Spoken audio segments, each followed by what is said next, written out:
दोस्तों आज की इस वीडियो में सीटेट पेपर 1 एंड पेपर 2 का डिटेल सिलेबस और एग्जाम पैटर्न देखने वाले हैं। और गाइस ये भी देखेंगे कि क्या सिलेबस में कोई बदलाव हुआ है या सेम वही सिलेबस है जो कि 2024 में था। तो सबसे पहले दोस्तों मैं आपको सीटेट पेपर 1 का एग्जाम पैटर्न बता देता हूं। देखिएगा यहां पर, देखिए सीटेट का ये जो एग्जाम होता है ना दोस्तों, ये साल में 2 बार होता है और इसमें कोई भी जो है ना मतलब लिमिट नहीं है अटेम्प्ट का। अगर आपका फर्स्ट टाइम में ये एग्जाम क्लियर नहीं होता है तो आप सेकेंड अटेम्प्ट में क्लियर कर सकते हो, कोई भी लिमिट नहीं है। और इस सर्टिफिकेट का जो वैलिडिटी है ना, पहले 7 साल तक होता था, अब लाइफ टाइम तक कर दिया गया। मतलब एक बार आप सीटेट पास कर लीजिए तो टेंशन फ्री हो जाइए लाइफ टाइम तक। उसके बाद आप टीचिंग जो वैकेंसी आती है उसकी जॉब की प्रिपरेशन कीजिए। जैसे बिहार में बीपीएससी टीचर, यूपी में सुपर टेट, राजस्थान में रीट, केंद्रीय विद्यालय में केबीएस, एनबीएस, दिल्ली में डीपीएससी, इनकी वैकेंसी आती है। तो इन सभी वैकेंसी के लिए आप तभी अप्लाई कर पाओगे जब आपका सीटेट एग्जाम पास होगा। और पास होने के लिए कितना नंबर लाना होगा सब कुछ आज की इस वीडियो में आपको बताऊंगा। तो देखिए सीटेट का ये जो पेपर 1 होता है ना दोस्तों, ये 1st to 5th primary classes के टीचर बनने के लिए होता है गवर्नमेंट स्कूल में। और सीटेट का जो पेपर 2 होता है ये class 6 to 8 upper primary classes के टीचर बनने के लिए होता है। तो जो स्टूडेंट डीएलएड करता है ना वो दोनों पेपर दे सकता है। अब आप ये सीटेट का एग्जाम कब दे सकते हो? तो अगर आप डीएलएड में एडमिशन ले चुके हो, फर्स्ट ईयर में हो, सेकेंड ईयर में हो, ये कंप्लीट हो चुका है, कभी भी आप इस एग्जाम को दे सकते हो। और अगर आपका ये पास हो जाता है तो ये वैलिड होगा। ओके गाइस, अगर हम एग्जाम पैटर्न की बात करें तो देखिए सीटेट का ये जो एग्जाम होता है ना दोस्तों, इसमें टोटल 150 क्वेश्चन पूछे जाते हैं। 150 मिनट का आपको टाइम दिया जाता है और 150 नंबर का ये पेपर होता है। इसमें कोई भी निगेटिव मार्किंग नहीं होता है, आप खुद देख सकते हो यहां पर।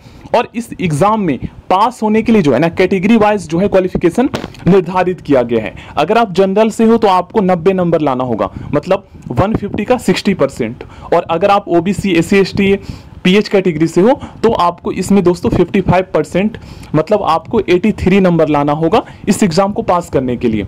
बाकी इसमें नंबर का कोई खेल नहीं है, मतलब आप ज्यादा नंबर ले आओगे तो ऐसा नहीं है कि ये आपका मेरिट में जुड़ेगा, इसका नंबर मैटर नहीं करता। टीचिंग एग्जाम जो होता है वैकेंसी फाइनल सिलेक्शन के लिए, उसमें आप नंबर लाओगे ना वो मैटर करेगा।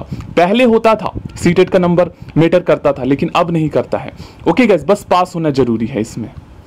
और गाइस इसमें क्या है ना, एमसीक्यू ऑब्जेक्टिव 4 ऑप्शन वाले क्वेश्चंस पूछे जाते हैं। मैं खुद गाइस इस एग्जाम को क्लियर किया हूं, सेकंड अटेम्प्ट में मेरे 91 आए जनरल कैटेगरी से। ओके गाइस, तो मुझे पता है इसके बारे में।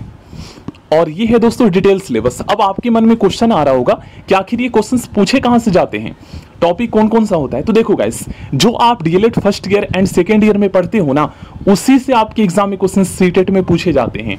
तो इसका जो लेवल होता है वो क्लास 1 to 8, मतलब 8 लेवल के क्वेश्चंस इसमें पूछे जाते हैं। अब गाइस इसमें जो है ना चाइल्ड डेवलपमेंट आप फर्स्ट ईयर में पढ़ेंगे तो उसी से आपके 30 क्वेश्चंस पूछे जाएंगे। अब इसके लिए बहुत सारे स्पेसिफिक बुक भी आती है, तो आप इतना सिलेबस पर मत जाइएगा, आप एक बुक खरीद लीजिए। देखिए मैं आपको बताता हूँ, एग्जाम में 50% जो क्वेश्चन है ना वो प्रीवियस ईयर के रिपीट होते हैं। तो अगर आप 4 से 5 क्वेश्चन पेपर सॉल्व कर लेते हो तो आपको पता लग जाएगा कि किस लेवल के क्वेश्चंस कहां से पूछे जाते हैं, कौन सा टॉपिक इंपॉर्टेंट है। क्योंकि इसमें टॉपिक कैसे आपको पता चलेगा कि इंपॉर्टेंट है? अगर आप पढ़ोगे जब ही तो। देखिए मैं एग्जाम दे चुका हूं तो मुझे पता है कि ये जो टॉपिक है ना ये इंपॉर्टेंट है। तो आप बुक में देखोगे कि जिस टॉपिक से सबसे ज्यादा क्वेश्चंस पूछे जा रहे हैं वो इंपॉर्टेंट है। अब जो मैं बुक आपको बता रहा हूं ना गाइस, जो बुक मैं आपको बता रहा हूं अरिहंत पब्लिकेशन की, इसमें जो है ना सारे टॉपिक का डिटेल में एक्सप्लेनेशन दिया गया है। और इन सभी टॉपिक से जो क्वेश्चंस पूछे गए हैं पिछले 10 सालों में वो सारा दिया गया है। और प्रीवियस ईयर के 4 से 5 क्वेश्चन पेपर सॉल्व और प्रैक्टिस सेट 3 से 4 दिए गए हैं। तो अगर आप इस बुक को 1 महीने पढ़ लेते हो, मैं 1 महीने अच्छे से पढ़ा था, एग्जाम क्लियर हो गया। बाकी एग्जाम में आपको एक भी क्वेश्चन छोड़कर नहीं आना है। क्योंकि देखिए लैंग्वेज में क्या होता है ना, 30 क्वेश्चन पूछे जाते हैं हिंदी के और 30 क्वेश्चन इंग्लिश के। तो 30 में से 15 क्वेश्चन दोस्तों पैसेज का आता है और पैसेज के माध्यम से वो आपका ग्रामर टेस्ट करता है, जो कि 10th लेवल के ग्रामर होता है, बहुत ही आसान, जिसमें विशेषण, क्रिया विशेषण, संज्ञा सर्वनाम के क्वेश्चन होते हैं। और 15 क्वेश्चन आपका पेडागोजी का आता है, शिक्षण शास्त्र, जो कि आप डीएलएड में पढ़ते हो फर्स्ट एंड सेकेंड ईयर में। तो और लैंग्वेज गाइस काफी स्कोरिंग सब्जेक्ट है। देखिए डीएलएड में क्या है कि आपकी बुक में जो है ना ये सारे टॉपिक दिए हैं, तो इन सभी टॉपिक को आप पढ़ोगे।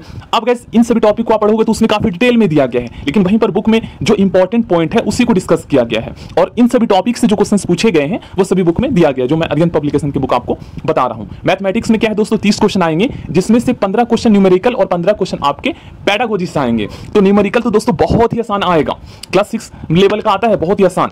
आप देखिएगा प्रीवियस ईयर के क्वेश्चन तो आपको पता लग जाएगा। और बाकी पेडागोजिकल जो है ये आप क्लास डीएलएड में पढ़ते हैं, फर्स्ट एंड सेकंड ईयर में। इन्वायरमेंटल स्टडी भी क्लास 8 लेवल एनसीईआरटी से पूछा जाता है और कुछ डीएलएड का आता है जो कि पेडागोजिकल इश्यू से, तो ये आप लोग देख सकते हो।